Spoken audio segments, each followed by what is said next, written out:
Welcome to those who have joined us to attend this second virtual session of the American Portuguese Studies Association conference. I regret that we are not meeting in person. I miss you all. It's wonderful to see at least our panelists here, and I wish I could see all of you who have joined us in attending the webinar. And I look forward to future opportunities. I know they will come for us to be able to gather together again in person. I want to thank APSA, the executive committee, for helping to organize and propose this session on program building. And there are some other people I would like to thank, including my own institution, Brigham Young University, for providing us the technological support for this webinar. And one of our longtime, one of our longtime partners, which is the Fundação Luso-Americana para Desenvolvimento, which has been a generous supporter of APSA for many years, and continues to support APSA. And I'll speak briefly about some of their programs later on in our session. So joining me today for this webinar is Luís Gonçalves from Princeton University, Marguerite Harrison from Smith College, Ana Catarina Teixeira from Emory, and we may be joined in a little bit by a fourth member of the panel, Orlando Kelm from UT Austin. Hopefully he's able to join us soon. My name is Rex Nielson. I am a professor at BYU and the president of APSA. And I welcome you all to today's webinar.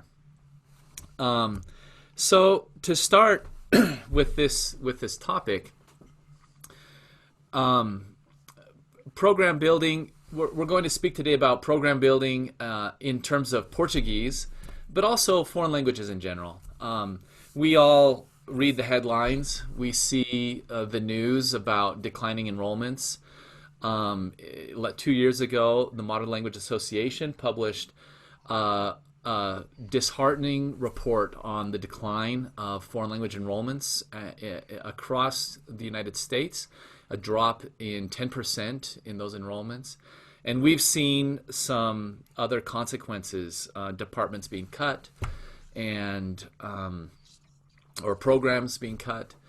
And it's frustrating and disheartening to those who work in foreign languages and are committed to the development of foreign languages.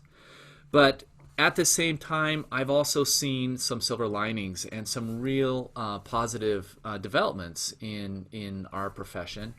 And hopefully today we can share those ideas and share what's been working and discuss some strategies for developing our programs at our own institutions.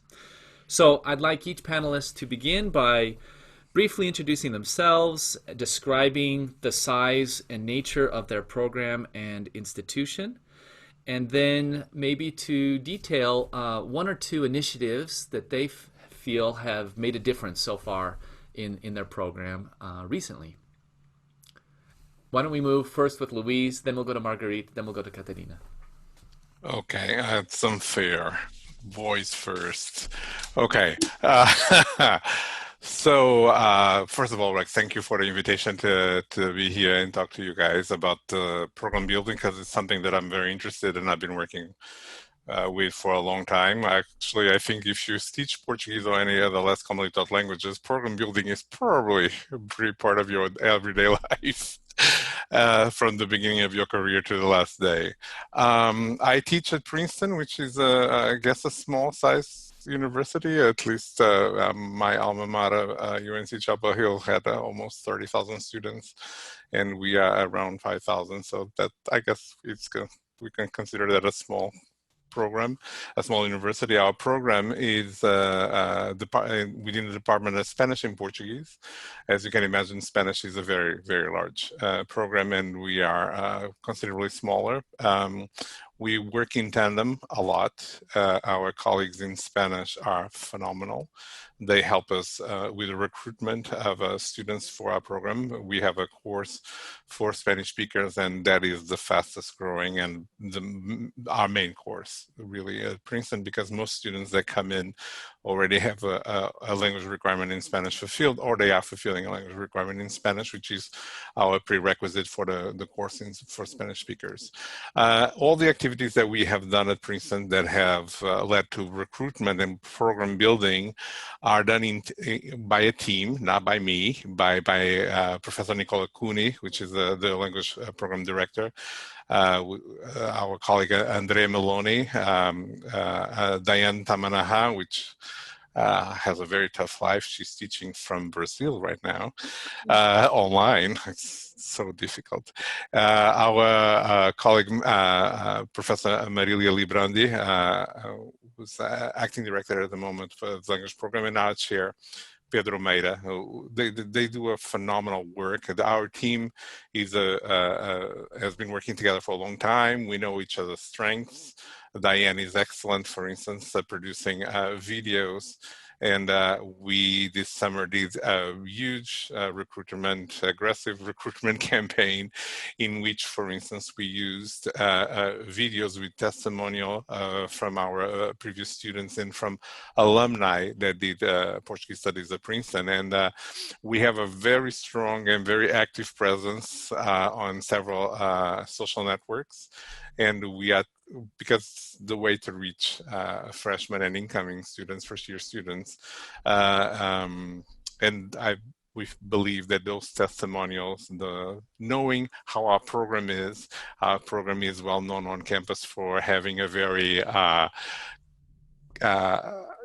cariñoso. It's a very welcoming program, a program in which we all create very deep and strong relationships with our students that do become and continue after they graduate. And we support them not just with Portuguese, but with a whole array of problems and challenges that university students have, particularly on their first year, and that's usually when they come to us. So this summer, we also started a newsletter trying to reach as many people as we can about our activities, what we're going to be doing, what courses are we offering, what approach we have.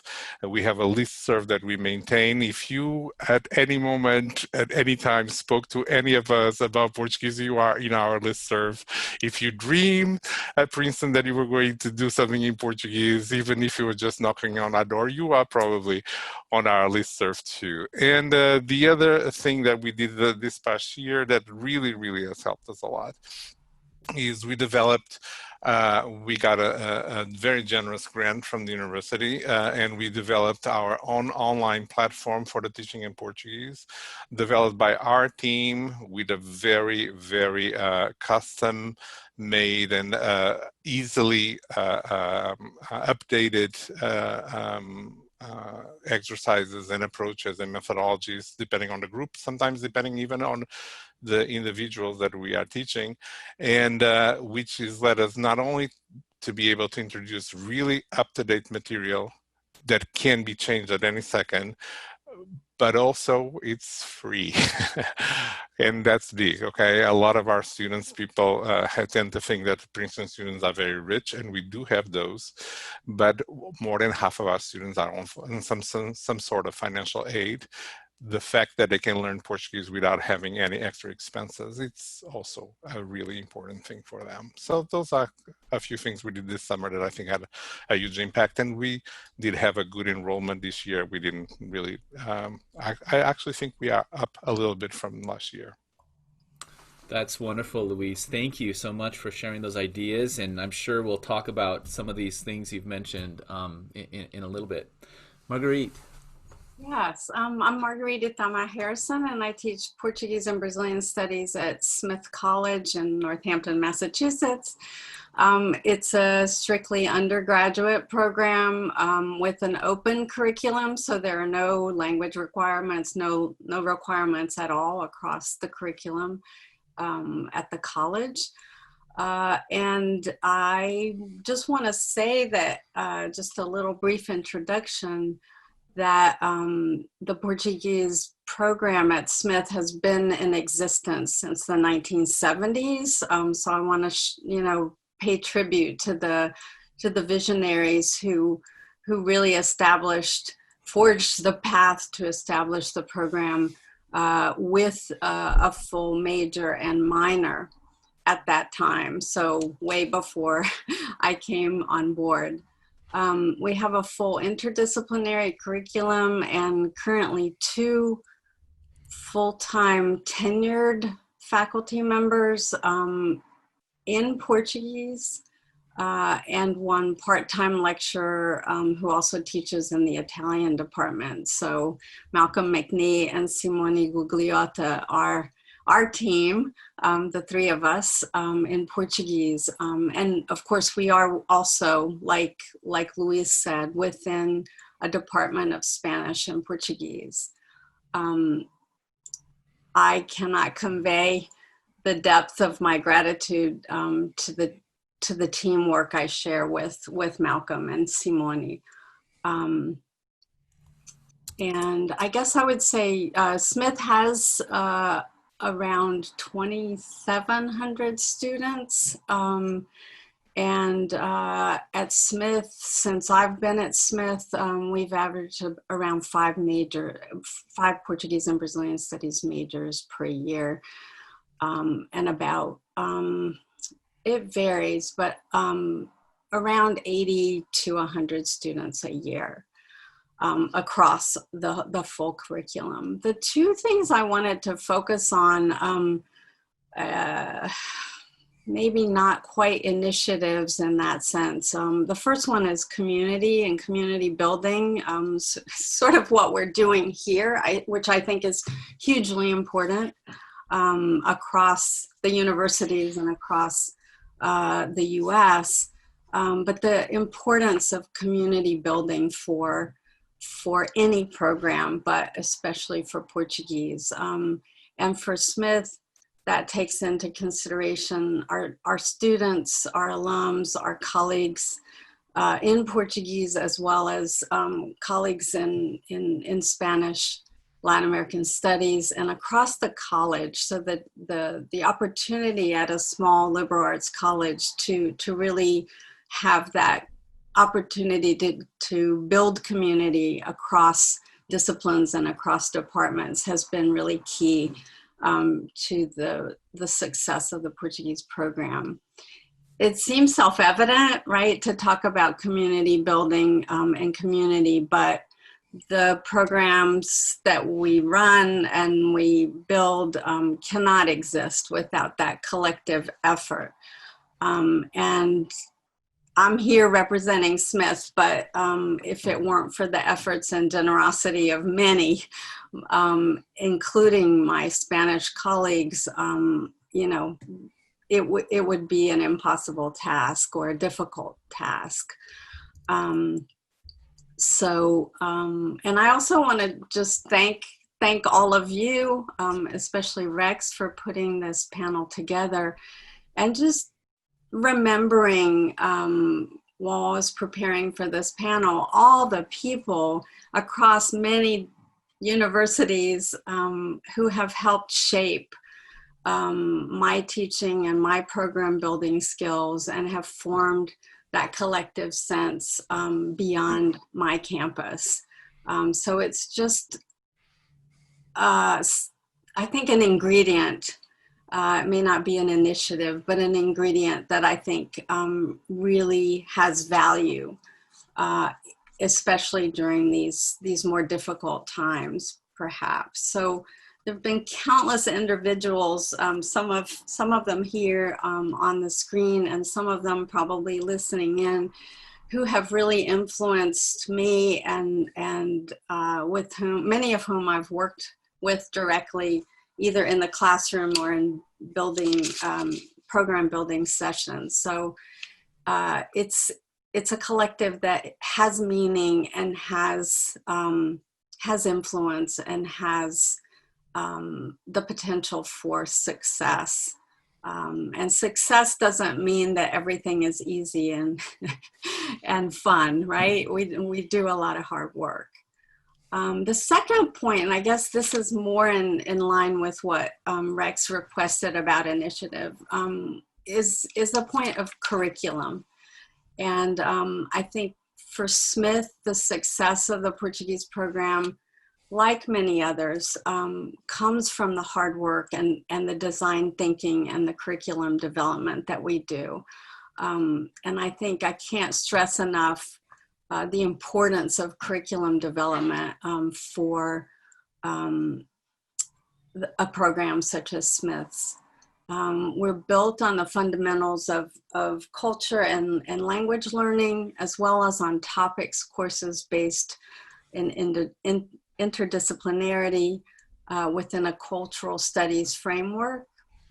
The majority of our students are double majors working across disciplines, anthropology, political science, sociology, economics, education, environmental studies, STEM, etc. So we spend a fair amount of time brainstorming, mapping the academic years ahead, and designing new courses. That is something that we spend a fair amount of time on. We've created a flexible rotation of courses, and I think for a smaller program, this is key. It rather than relying on a common core, our program is also flexible, allowing courses from other disciplines to count toward the major. So we have amassed about 15 topics courses at the intermediate, high intermediate level, and 5 topics at the advanced level. Again, this is all undergraduate in our program. So some courses are Brazil focused, others are transnational in scope. Examples include the environment and Brazilian culture, indigenous Brazil, a course that just was taught this past spring and helped bring Sônia Guajajara as activist in residence to Smith. Borderlands of Portuguese, multilingualism, language policy and identity, Brazilian women filmmakers, popular music and national identity in Brazil, Cape Verde, and Portugal.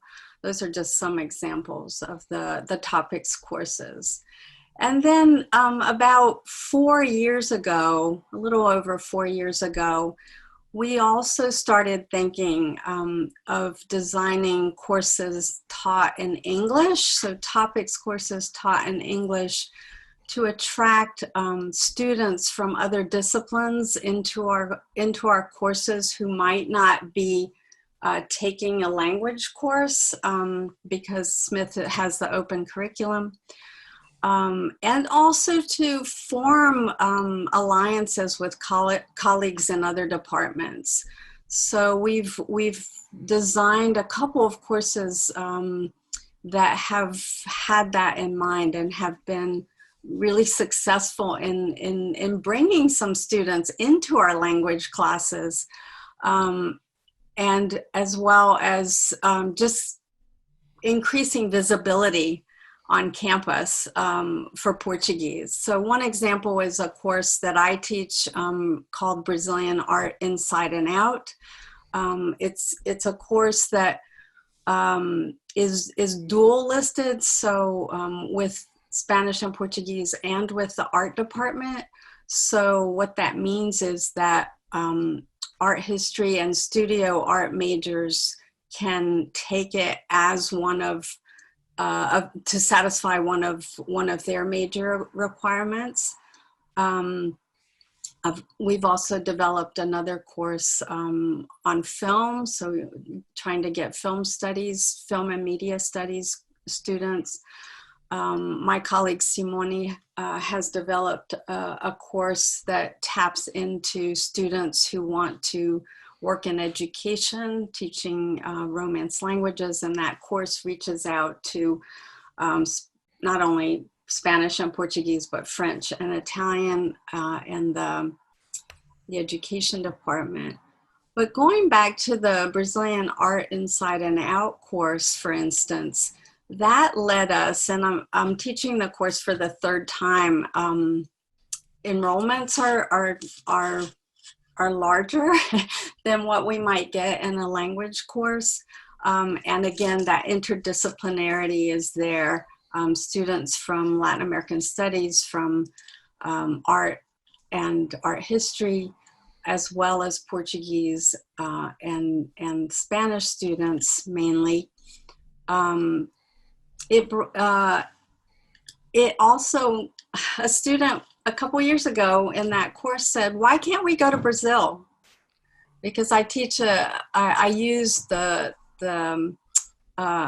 Instituto Inhotim as one of my draws to get them in to that course. And a student said, why can't we go there?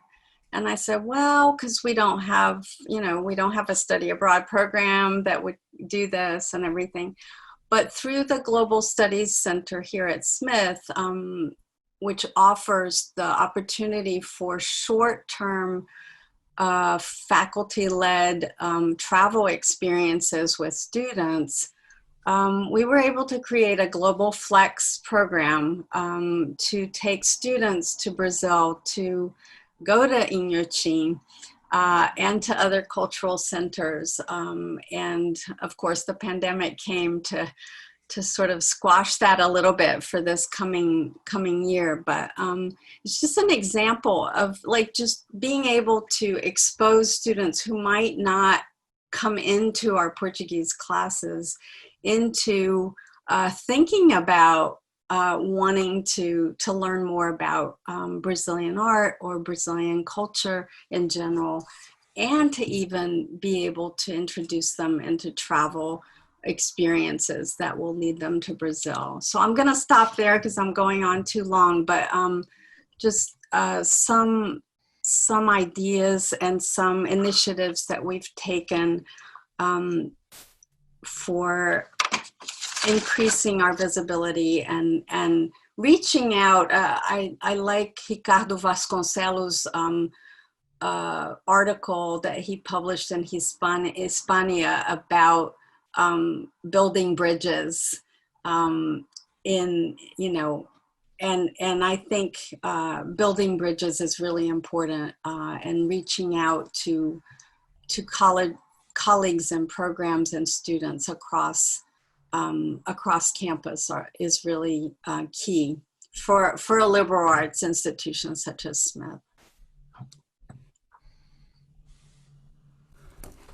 Marguerite, thank you so much for those ideas, and this sounds fascinating. The different ways that you've been working here. I was taking notes. Catarina, tell us about Emory. I'm not sure if it was visible to everybody that I dropped. So Marguerite, I'm so sorry. I missed part of your presentation because it's thundering outside in Atlanta. So I hope that this does not happen while I'm speaking. But if it does, I shall try to return briefly. My name is Catarina Teixeira, and I have been at Emory since fall 2014. So this is my 6th year here.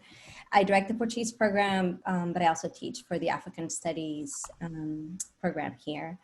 Emory is located in Atlanta, Georgia, as I mentioned. It is an R1 private institution in the Southeast. It is also, I guess small liberal arts colleges are very well represented here. It is also a small liberal arts college. The curriculum is very much emphasizing that.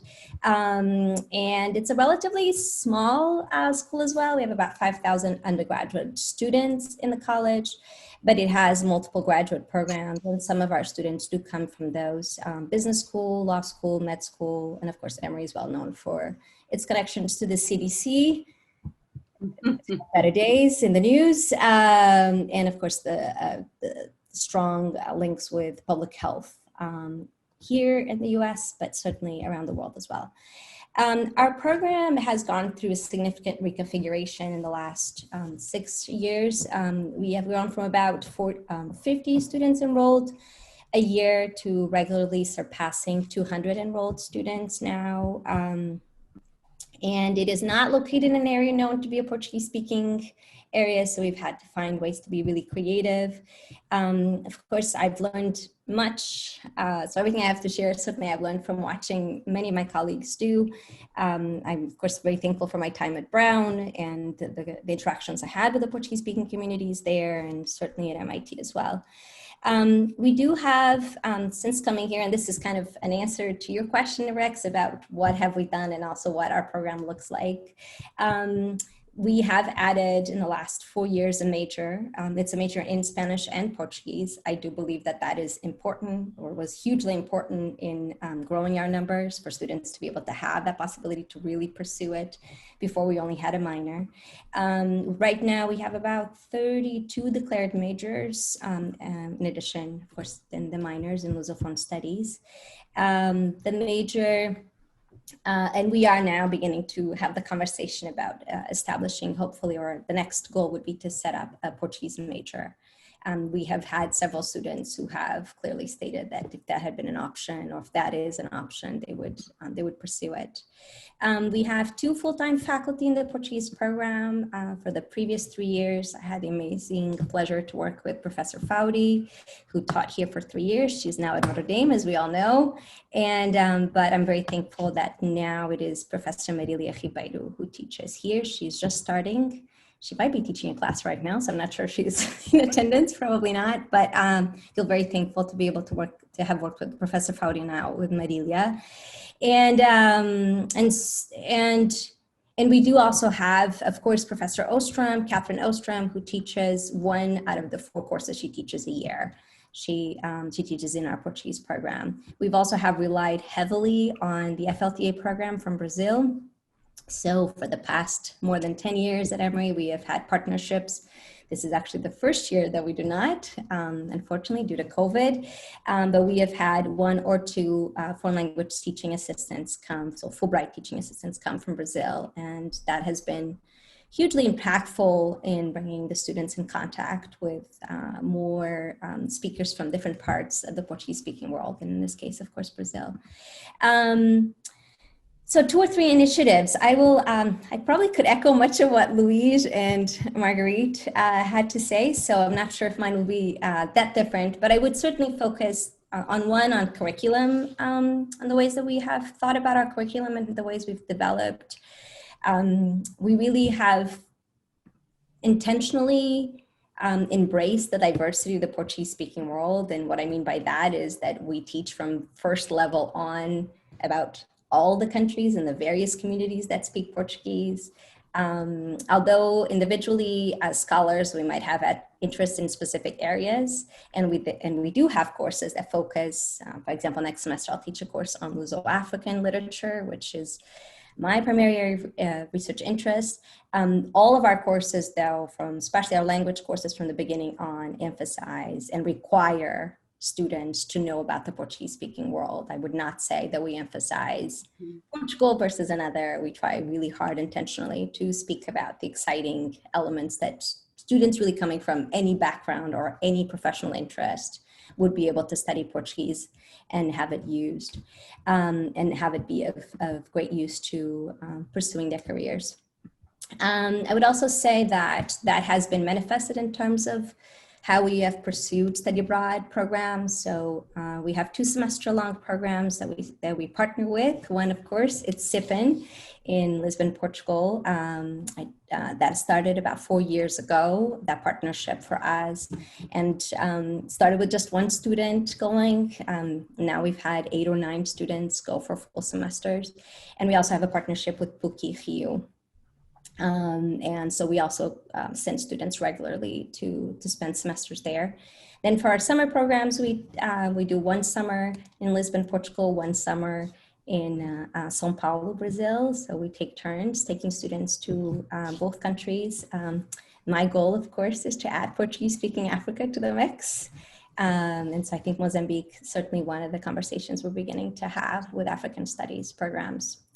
So in terms of curriculum, I think that has really been important, allowing students to be able to come in and to really then craft what interests they have. And many students do focus on Brazil. There is a great interest in South American connections to it. And we certainly encourage students to do it without dictating it by only selecting one country versus another in terms of the curricular choices that we make from level 1 to all the most advanced. In terms, the second one is very similar to what Marguerite mentioned, so I feel like I don't want to just repeat because she was so eloquent, so maybe I'll just leave it to the discussion, but it really is about creating a relationship and a close community that both students and faculty and staff feel that they belong to. As is the case for probably most of you listening to this, we know every single one of our students pretty darn well, and we build that community, and I think that is certainly one of the reasons students come and continue and remain, is a sense of belonging, a sense of feeling heard, and feeling that their issues matter, and allowing that to also dictate our curricular choices. Most of our students, I would say, Emory is not more than 80% minority students, certainly not the case, but it is the case for the Portuguese program.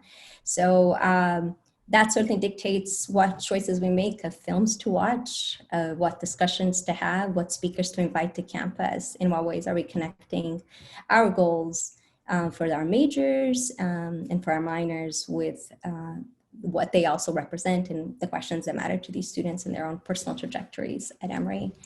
Certainly one of the reasons we have been, I would argue, successful in having good enrollments and having the program grow is the relationships with colleagues outside of our program. We have tremendous allies and supporters, especially in the history department, Professor Jeff Lesser, Tom Rogers, and of course now Mariana Candido, which we're very, very excited. They present regularly at our events, they participate, the students know them as Jeff and Tom, and then only realize later on that they're actually faculty at the university. And we have colleagues, Natalia Bueno in political science, and Deva Capramakwa in anthropology, and Uriel Kitron in environmental studies, and everybody really collaborates a lot. We also pair up in terms of curriculum. So Professor Rogers will teach a course on Brazilian history in English, and we will add a 1-credit course attached to it on with some of the readings that he's having, or additional readings in Portuguese for those students who do speak Portuguese. Those partnerships have proven to be quite fruitful in banking on the expertise of the historians to teach the history courses, and allowing us to be able to have conversations connecting history to cultural studies, or nexus between history and fiction, which of course interests me in particular.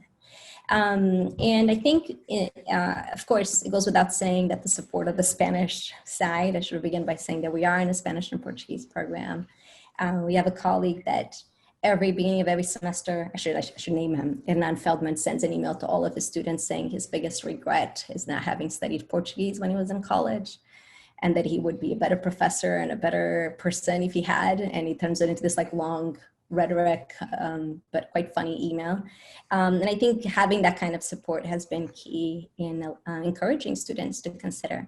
I will also add, though, and to conclude this long introduction, that we also have contributed to the diversity of the Spanish and Portuguese department. Many students who initially might not consider taking Spanish end up majoring in Spanish and Portuguese because they come into the Portuguese classes, enjoy it, find it really exciting, understand what is it that we do and what kind of research we encourage students to also elaborate on their own, and they end up, so many of our Hispanic students that perhaps wouldn't consider taking Spanish end up taking Spanish precisely via Portuguese. And I think that is one of the ways that we contribute to the diversity and to the growth of our department.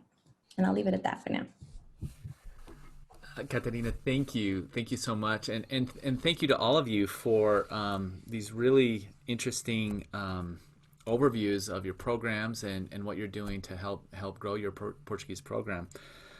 Since I hadn't intended to do this, but since it looks like Professor Kelm, Orlando Kelm, is not going to be able to join us today, I'll speak just a little bit about the program that I teach in. And while I'm doing that, if anyone would like to use the Q&A to ask questions, we would be happy to take questions and answer some of those. BYU is a unique program given our student body and our sponsoring institution. We have a very large Portuguese program, probably around 500 enrollments a semester, about 80 total majors right now. And you know, I'm grateful for that. But to be perfectly honest, we could be bigger. And so we have been thinking about how can we grow our program and what can we do.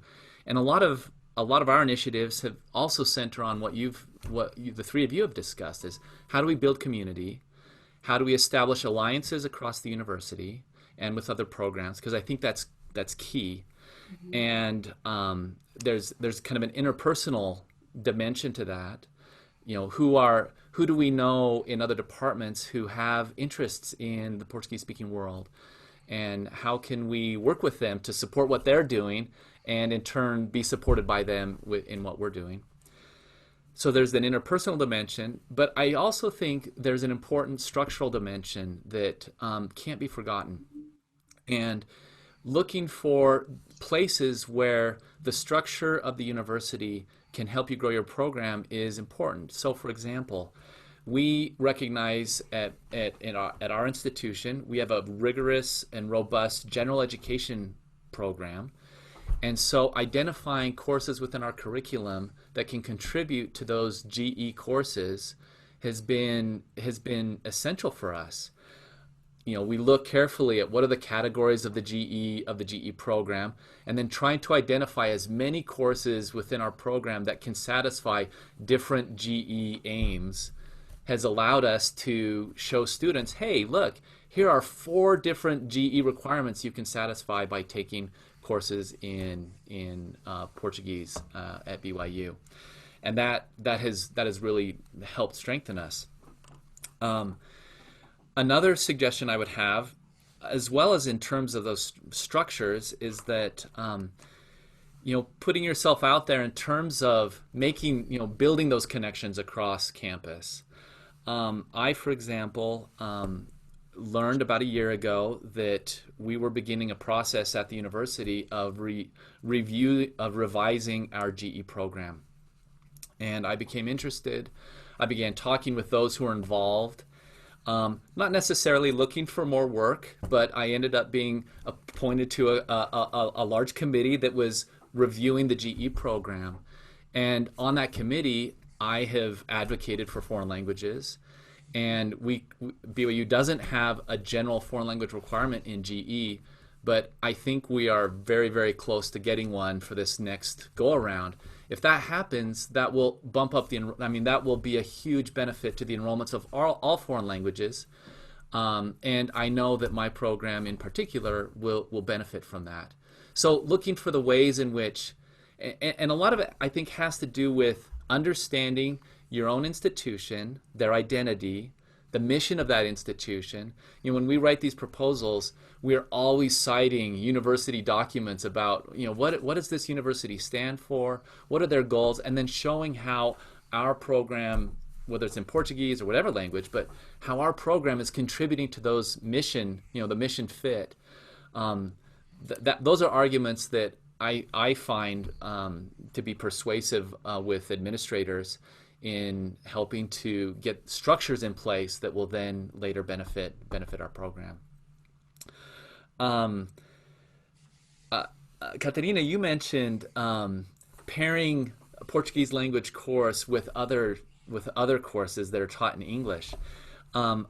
We call this CLAC, Culture and Literature Across the Curriculum. It's an initiative that I've seen working at the University of Minnesota. I've seen it locally at the University of Utah as well.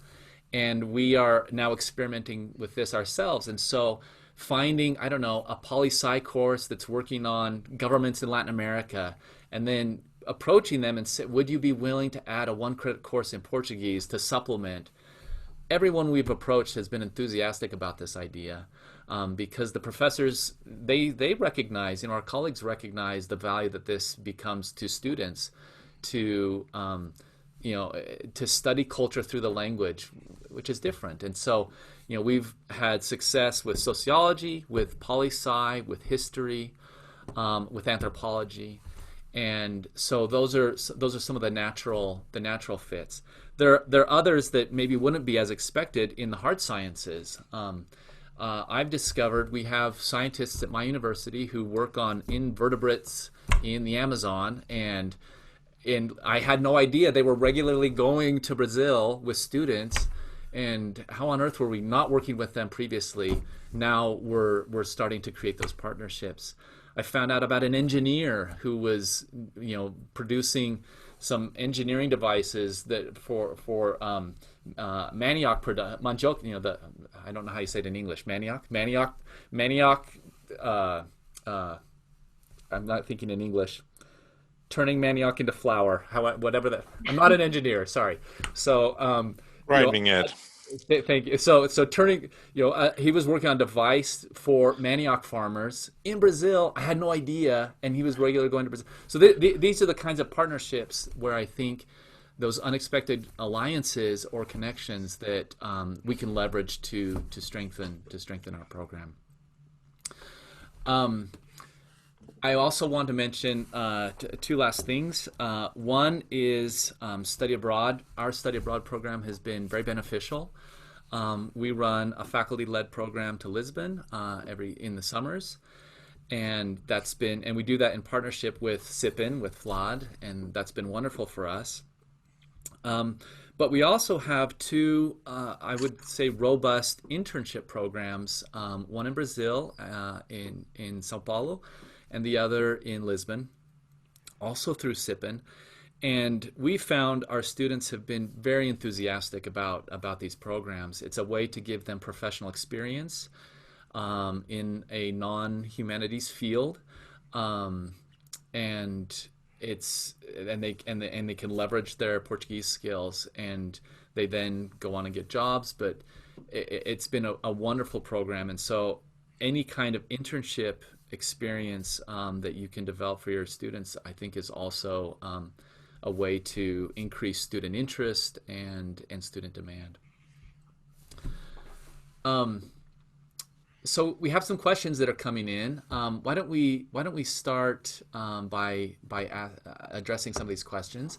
Itamar Vieira asks, what are the suggestions you have for reaching out to funding and for improving your programs? Funding is always key.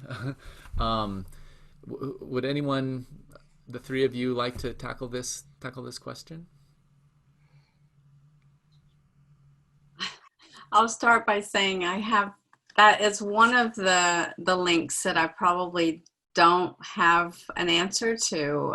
It's a stumbling block. All the funding that comes into for Portuguese has to be weighed against, or I guess we have to decide as a department what we're going to spend our funds on. Right now, they're very drastically reduced, as you can imagine. But it's one of the things that's missing. And so, yeah, I would love some, actually, I don't have the answers. I have all the questions of how to make that possible for a small program at a liberal arts college. And I have a couple of things I want to ask about the Spanish and Portuguese major at Emory. So I'll stop there. I have no answer to that question. I'm sorry. Funding is always complicated. I need community to guide me on that question. I mean, we do a lot of things that come out of our regular departmental budget, and that's what we've used. The college is very generous in lecture fund availability, so we can bring a lot of guest speakers to the college. That's something we can do fairly easily. But in terms of scholarships or of other funding for other things, you know, there's no outlet. So Yeah, we could leave this question for Orlando since he came in late. But Orlando, we're talking about money. Where we got money, Orlando? You're in Texas, the oil state, so maybe you have the answer. Princeton, I have to say, our program is fairly generous. We have been able, we have a good amount of guests that we are able to bring every semester. We have we organize a few things with other organizations on campus, especially student organizations, and we share the costs. Of course, our department faces the brunt of it, but they also share, which means that they are also more committed. We have the Latinx Students on Campus organization that does some things with us. We have the Graduate Students organization that does some things with us. We have the Princeton Center for Language Studies that is also very generous, and it has its own budget, and it helps us not only with attending conferences and professional development workshops, but also organizes on campus. And it's kind of a trade-off, which I really like. You get money to go learn, and then you come and share with everybody. I really like that idea. And we also, of course, have on campus a wonderful center is the Brazil Lab, which is a Brazil study center, kind of. I guess that's the fastest way to develop it. And they have mapped, kind of like Rex said, all the people on our campus that are interested in the Portuguese-speaking world. Lab meaning Luso-Afro-Brazilian. It's an acronym that Nicola Cooney very smartly came up with. And they have wonderful, absolutely fantastic events that our students are free to participate in. Actually, I think at this moment, anybody that wants to participate in them is welcome because they are being all hosted online and on Zoom. And so I'll just hand the money question over to Orlando. Maybe he has the answer. He's been at this for a long time. Orlando, welcome. Hey, everybody, how you doing? You know, the truth is that we've all got to depend on others. And so we do, right? Here at UT, we have the Institute of Latin American Studies.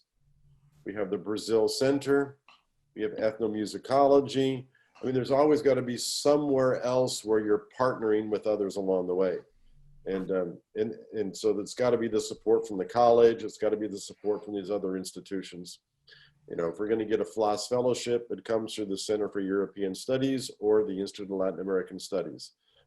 If you're going to, so the key really is all the small members of the teams have to join up with the other small members of small teams and pull your resources and ideas. And that's the exact answer everybody else gave, right? Which is nobody does it alone. We've got to take advantage of other things on campus. The beauty of Brazil is, you know, you're going to have somebody in botany who goes to Brazil to study plants. And you're going to have somebody in ethnomusicology that goes to Brazil, and somebody in fine arts, and somebody in I mean, no matter what your area is, there'll be somebody that has that connection. And so you really do bring the whole campus together when you identify Brazilianists along the way. I would just add two quick things. I agree it is about identifying multiple sources of funding. There's no one fund that is going to answer everything. I would add the beauty of Brazil and the beauty of the Portuguese speaking world, because Africa is the same way, right? If you start tapping into it.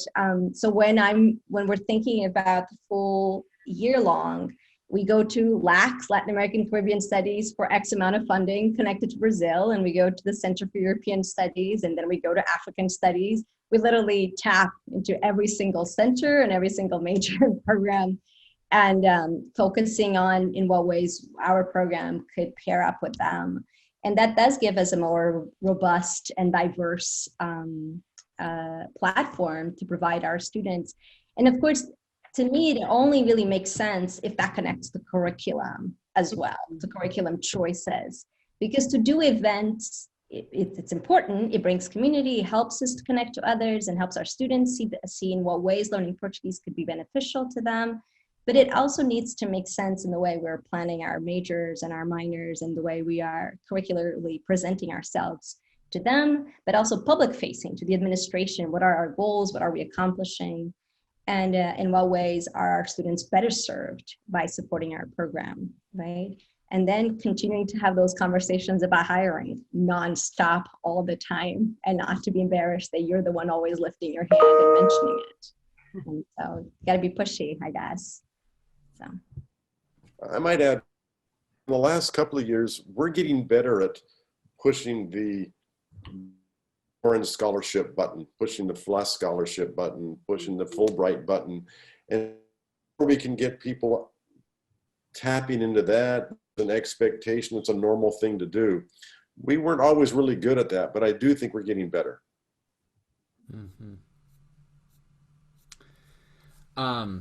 Thank you. We have another question that's come in. Let's take this question. It's a question about how the Spanish and Portuguese double major at Emory is structured. This is Fernanda Rigi who's asking it. She's trying to relaunch the Portuguese program at her institution and interested in this strategy of a combined Spanish and Portuguese double major. Catarina, do you want to say a little more about how you did that? Well, I did it, not me and Catherine Ostrom and all of my colleagues, right? So that was certainly a priority soon after I came to Emory. We realized that we would have better enrollments if we were able to provide a major, and students would be able to add that to their academic path. The major does serve primarily students who already come into the college with high levels of Spanish, so that's to acknowledge that. I would say probably over 80% of our students come in already at near fluency or high intermediate level in Spanish.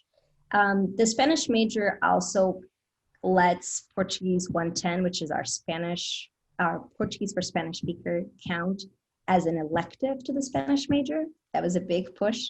So they allow that as an elective course. And so what happens is the students take it because it counts as an elective for their Spanish major or thinking about their Spanish minor.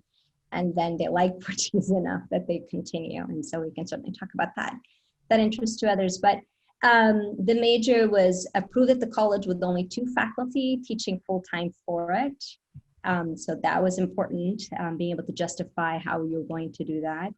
And it did include the fact that we do study and that we were committing to doing study abroad programs every single summer as part of meeting those requirements.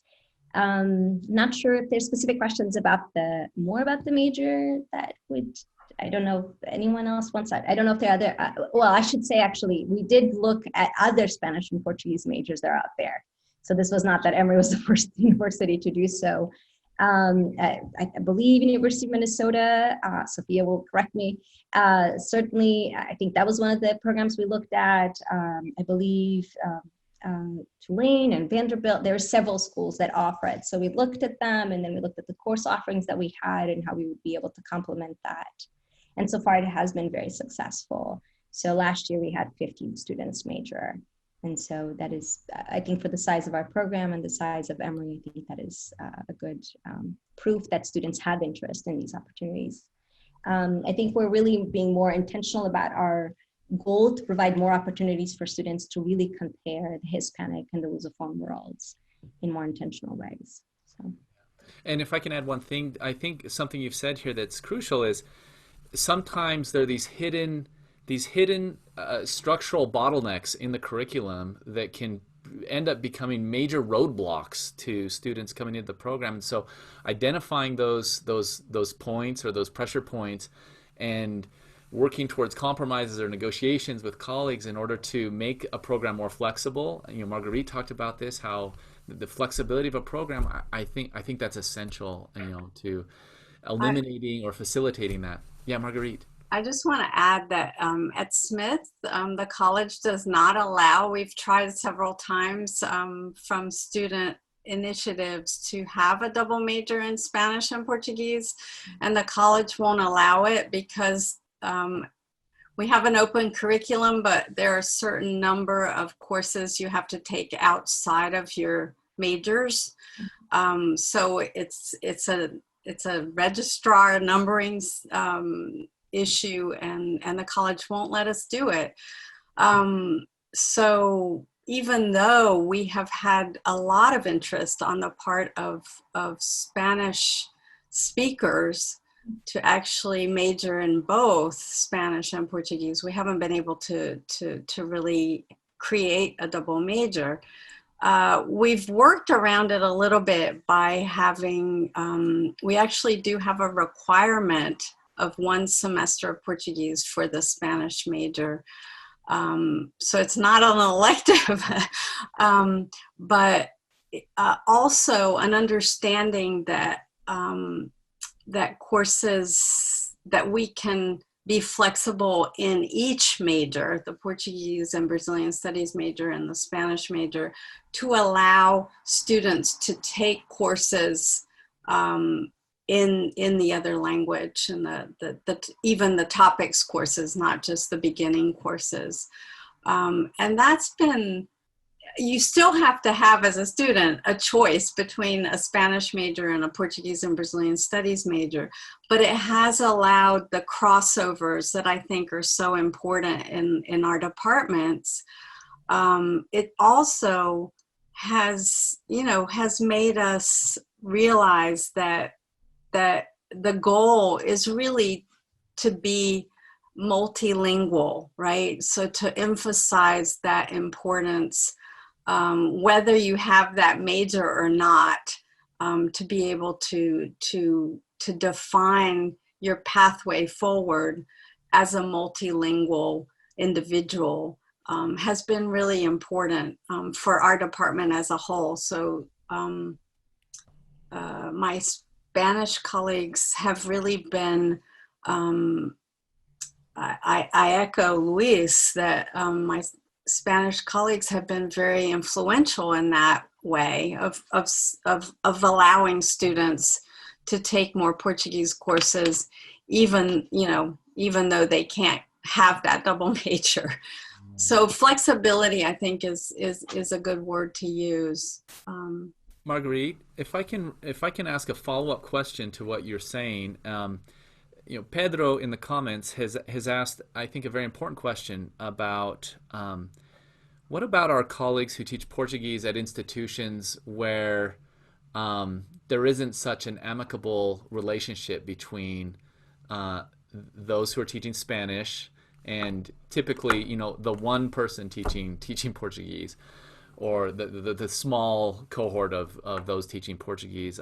I think this is a real issue, right? How do we make alliances with programs that are much stronger than our own program, or where we're in a marginalized position? How can we leverage our that marginal position in some way, or overcome it in order to strengthen our program? What thoughts do all of you have about this thorny issue? You guys want me to take a bite of that?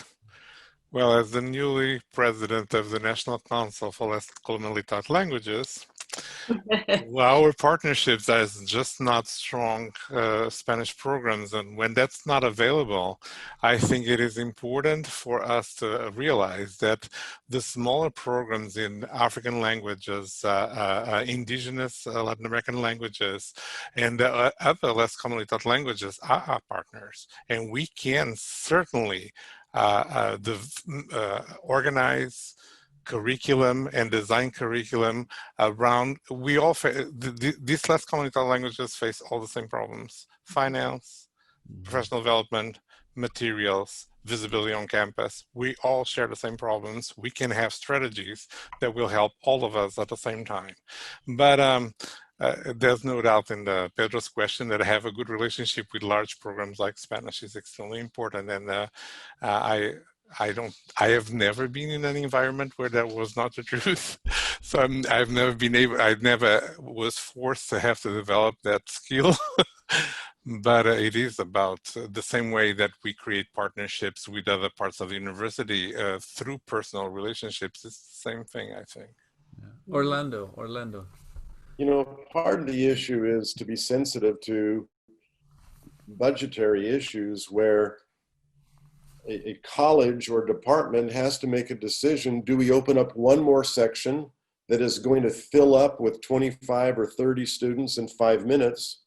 Or do we maintain another section of a Portuguese class that's going to have enrollment of 10 to 12 students? And that's a tough decision. When you're part of making the decision process of how do we take care of the needs of our students, and have this bottomless pit in Spanish where no matter how many sections you open up, you're going to fill them, versus do we have enough to actually make the course with 25 students in our Portuguese classes? That's the decision our colleagues are making. So where it's thought of as a thorny situation or feeling threatened, a lot of times it's just simply that numbers game, which is, it's really hard to justify a class of 10 students when you could be filling up a class of 25. In some ways, that decision is no different than we deal with when it's a balance of language classes versus literature classes versus linguistics classes. And we make those same decisions in our departments as well. That struggle is always going to be there for the less commonly taught languages. Czech will have the same problem, as well as, the other languages that are less commonly taught. So I think part of the answer is to be sensitive to, that's the struggle that the chairs and the deans are going through when we try to figure all this out along the way. I agree 100% everything that has been said. I would just add that perhaps it's also about getting the leadership of the department, of the administration, understand what is it that the Portuguese program can offer to our students that perhaps other large programs are not able to successfully do it to the same degree. I do think, I've only been in departments in which the chairs, certainly not at Brown, but since being a grad student, in which none of the chairs were in Portuguese. So being able to have those conversations with your chair and with the dean about what are the specific needs of the Portuguese program, and in what ways does this program fulfill the needs of students that perhaps a large program is not able to do, I think it is key to understand why is it that the dean should be supporting that a program has 8 students in a class and that class needs to continue, that it is important, actually argue it in ways of how is this meeting the goals that the university has set up, right? If the university speaks about the need for diversity, for a liberal arts college that is really focused on the amplitude of experiences, then what is it about Portuguese that we are able to fulfill that? Why should the college continue to invest in those opportunities? And I do think there's a lot of support where, if a Spanish class had an enrollment of 12, they would be more inclined to cancel that class, where if the Portuguese class has an enrollment of 12, they may be more inclined to keep it. So it does work both ways. I might throw out one more suggestion on the double major. Might sound like a strange one, but we live in an academic world where we use strange vocabulary that people outside of our circle don't understand. And so, when we start throwing out the words Iberian, Luso, indigenous, those kind of words don't make sense outside of our departments. And we went through a phase at Texas where we wanted to call our program Iberian Studies, because we were worried about, are we including indigenous languages? Are we including Spanish? Are we including Portuguese? We wanted to get this one word. But then students were getting degrees in Iberian Studies. And on graduation day, people are going, how come nobody's graduating in Spanish anymore? I think we lost the sense of words that make sense to kind of people that are not academics. And so if you do create double majors, I would just call it Spanish and Portuguese, as opposed to trying to find some term that nobody else is going to understand except for us academics. Can I just add one thing about in answer to Pedro's question? I think that if you are a token person on a campus with just you, and I've been there, so I can understand that position. You have to reach out to others. This organization that we're in is very helpful in that way, and also reach out to others on your campus and just find affinities and find alliances that go beyond your department, for you to not to feel alone and marginalized is key, or threatened by what you do. And I really do mean that with talking about community. That's really what you need to find, is a community that will support you. And I forgot to mention with Smith that we have a 5-college consortium around us. And so we've been able to also rely on the community that we get from the other colleges, not only through students, but also colleagues. So creating a network around you of individuals who believe in what you do is really important. I say this to my students all the time: find your community, find your network, and make sure that you're supported in some way. So the token Portuguese lecturer or professor just needs to do that work of finding the community, because the worst thing you can do is just feel like you're marginalized and shut out of so much interaction with your peers. So yeah. And there is still a lot of resistance, right? And I don't know what it is, why, right? Sometimes some departments are very resistant to having us be program building and community building in Portuguese, and it's silly. We need to bond. We need to build. We need to eliminate those borders. We have another question that relates to this issue. It's a question from Luciano Tosta, who asks about the phenomenon that occurs where sometimes the division isn't a division of languages, but a division of content area. So we have linguists in a department, and then we have literature culture faculty in a department, and sometimes that division can be greater than the Spanish-Portuguese division. His question is how to optimize those relationships for the benefit of a program. I have an example. Go ahead. A couple of years ago, we had a speaker come into our department for a position that was opening up. And it was a linguistics position, and in support, the faculty came, and sitting next to me was one of our literature faculty. And halfway through the presentation, he turned to me and he goes, "Orlando, is this interesting?" And he asked it in a way that wasn't offensive. He was really saying, as a literature person, I kind of don't get this. Are you finding this interesting? And the truth was, I was finding it interesting. But it was a really interesting question, because as a colleague, he was saying, our expertise in our academic world is so deep in our area, and it doesn't expand to other areas, that many times we don't relate to our faculty colleagues who have other specialties, because it goes so deep so quickly. And I think part of this is we at some level respect the expertise of our other colleagues, knowing that we don't always understand the details about it. And that's the sort of atmosphere I think is healthy, that we realize that everybody's expertise, although it's different than my own, has validity in the corner of the world where they've dedicated their publications and their study and their time. And so I think part of that answer is that we create that environment where everybody respects the expertise of the colleagues, even though we ourselves may not be into it ourselves quite as much. And we need to work together also and take advantage of that expertise that somebody else has and you don't have.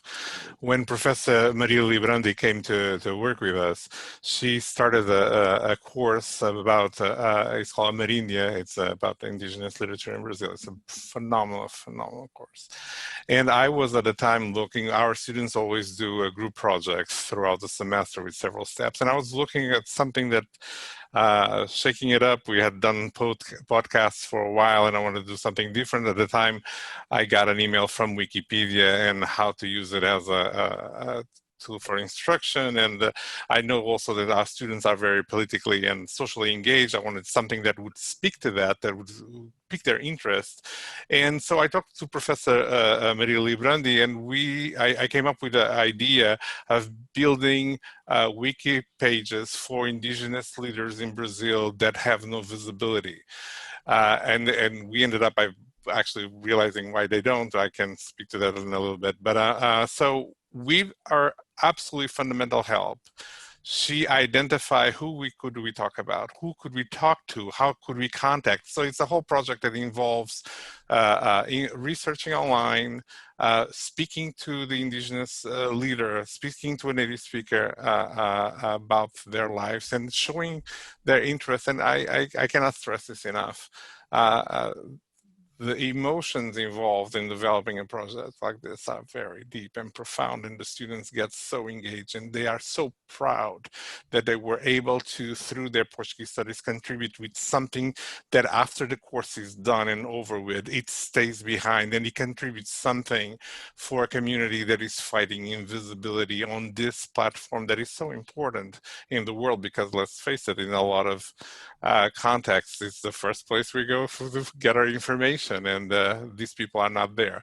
I can talk about it later. Later on, we found out that there is a certain bias on Wikipedia, and there are editors that automatically delete anything related to the indigenous populations in Brazil. But we also were able to, again, with the help of Professor Maria Librandi and her connections, fight back and get those pages reinstated. So there is this collaboration, and what this did also was connect the beginning level students that were working on this with the upper level students and create that sense of community, not only between us instructors, but also between the students that are connected. And the program it felt like built up to the upper level course, starting from the beginning, researching this, the indigenous question in Brazil. By the time they get there to the upper level course, they bring a whole new set of informations and skills that it's very important. So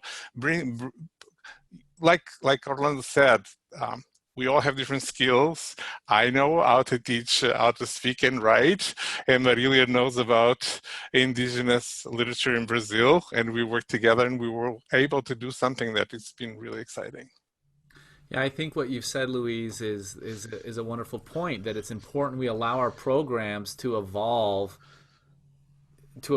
based on the personnel that we have, right? You may go into a program having in mind your ideal version of what a Portuguese major looks like or a Portuguese program, but the personnel that we have also impacts that, and being flexible in terms of seeing what you have, that could create something that's new and unique and a better fit ultimately to your institution. And I've said this privately, but I just want to say it publicly. Maria Librandi, thank you very much. Our time is up. We could keep going. I would love to keep going. But unfortunately, our time is up, and there are still a couple questions on the board. I know that everyone here would be happy to take other questions offline to continue this conversation. I think these are very important conversations. We need this sense of community ourselves to get ideas, to be inspired, and to build our programs. And I want to thank those who are on the panel today for your generosity of time and sharing your ideas and inspiration with us. I want to thank those who have tuned in to the webinar for your questions, and those who didn't ask questions but for being here and we see you and recognize you and want you to know that you're a part of our profession, and I'm proud to be a member of it with you. Our next session is tomorrow morning at 11 a.m. Eastern. It's an interview with Dulce Cardoso, a writer from Portugal. Ricardo Vasconcelos, San Diego State University, will be the one conducting that interview. The links have been sent out at the same place in the APSA listserv and on the APSA website. So thank you again, everyone, for being here today, and good luck to all of you. Thank you, Rex. Thank you, Rex. Thank you, everybody.